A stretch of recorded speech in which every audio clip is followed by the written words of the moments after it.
ఇంతలోనే విపత్తు వచ్చింది. గోదావరి నది ఉప్పొంగింది.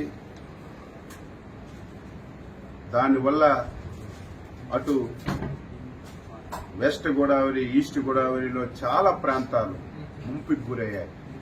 చాలా గ్రామాలు ముంపుకు గురై ప్రజలు చాలా అవస్థలు పడుతున్నారు. మీరందరూ సజీవ సాక్షులు. గతంలో కూడా మీరు పనిచేశారు. గత 5 సంవత్సరాలు ఎప్పుడైనా ఒక విపత్తు వస్తే, ఎప్పుడైనా వరదలు వస్తే ముఖ్యమంత్రి ఎప్పుడైనా సరే రివ్యూ తీసుకుని అధికార యంత్రాంగానికి అలర్ట్ చేసినటువంటి రోజు ఒక్కటైనా ఉందా? ఆ రోజు 5 సంవత్సరాల్లో ఒక మంత్రి అయినా, ఒక అధికారి అయినా గ్రామాలకు వెళ్లి పేదవాడికి పలకరించినటువంటి దాఖలాలు ఎక్కడైనా ఉందా? మొన్న ఎప్పుడైతే భారీ వర్షాలు వస్తాయి, గోదావరి నదికి విపరీతంగా వరదొస్తుందని తెలిస్తే మా విపత్తుల శాఖ మంత్రి శ్రీమతి అనిత గారు జూమ్ లో కాన్ఫరెన్స్ తీసుకుని కలెక్టర్లకు అలర్ట్ చేశారు. ఏవైతే ముంపు ప్రాంతాలున్నాయో, ముంపు మండలాలున్నాయో అధికార యంత్రాంగానికి అప్రమత్తం చేసి ఏ ఒక్క ప్రాణ నష్టం జరగకూడదు, వారందరికీ సురక్షిత ప్రాంతాలకి తరలించడమే కాదు, మీరు చూశారు గతంలో వరదొస్తే తరలించి వారికి బస్తాల్లాగా ఒక స్కూల్లోనో కొట్లోనో పెట్టేయడమే తప్ప ప్రభుత్వాలు చూడక ఆర్తనాదాలు విన్నాం. మాకు భోజనం అందడం లేదు, పిల్లలకు పాలు అందడం లేదు, సకాలంలో నీళ్లు లేవు, టాయిలెట్స్ లేవని. ఈ 5 రోజుల్లో ఎక్కడైనా ఒక వార్త వచ్చిందా? భోజనాలు పెట్టాం, పిల్లలకు పాలు ఇచ్చాం, వాటర్ ఇచ్చాం. వాళ్ళు మళ్ళీ నార్మల్ గా వచ్చి ఇంటికి వెళ్లేసరికి 3,000 రూపాయలు పరిహారం కూడా ఇచ్చి వాళ్ళందరికీ న్యాయం చేశాం.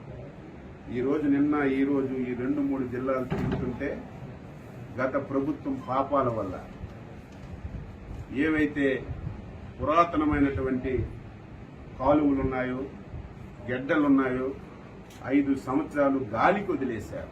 కనీస స్థాయిలో మెయింటెనెన్స్ చేయలేదు.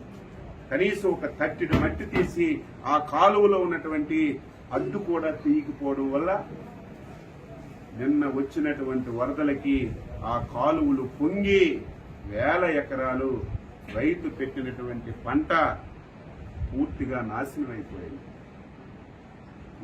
ఈరోజు చంద్రబాబు నాయుడు గారు అసెంబ్లీలో ప్రకటించారు, మా మంత్రుల బృందానికి పంపిస్తున్నాం,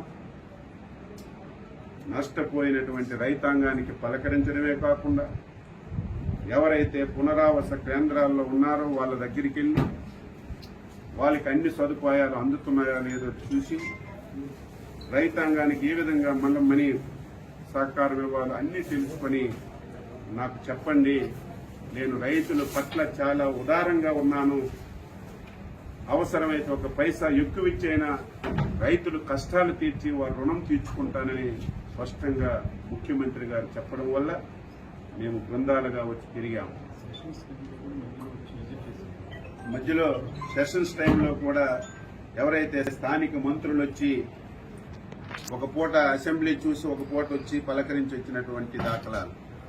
నిన్న ప్రజలు 5 సంవత్సరాలు ఇటువంటి పరిస్థితి ఉంటే ఒక్క ఆఫీసర్ రావడం కానీ, ఒక్క మంత్రి రావడం కానీ, ఒక ఎమ్మెల్యే రావడం కానీ మేము ఎప్పుడు చూడలేదు. మీరు వచ్చారు, ఇదే మాకు ఆనందం అని మీ సాక్షిగానే చాలా మంది నిన్న వారి హర్షాన్ని తెలియజేశారు. ఈ రోజు ఈ ప్రాంతం నాశనం అవడానికి ప్రధాన కారణం ఎర్ర కాలువ. ఇది జంగారెడ్డిగూడెంలో స్టార్ట్ అయి మళ్లీ భీమవరంలో ఎండ్ అవుతుంది. ఈ కాలువ అస్తవ్యస్తంగా ఉంది.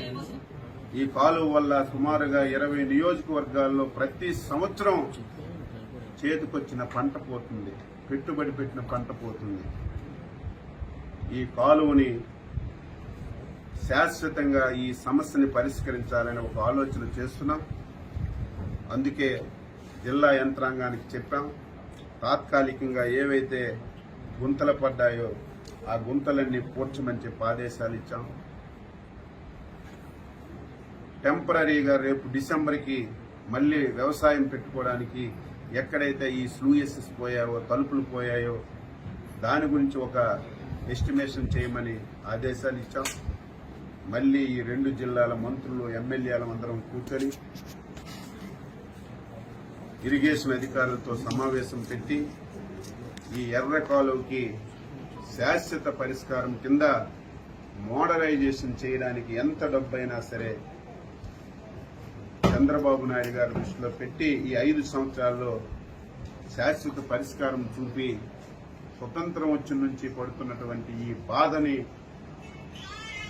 తొలగించాలని చిత్తశుద్ధితో అంకిత భావంతో పనిచేస్తామని చెప్పి సందర్భంగా తెలియజేస్తూ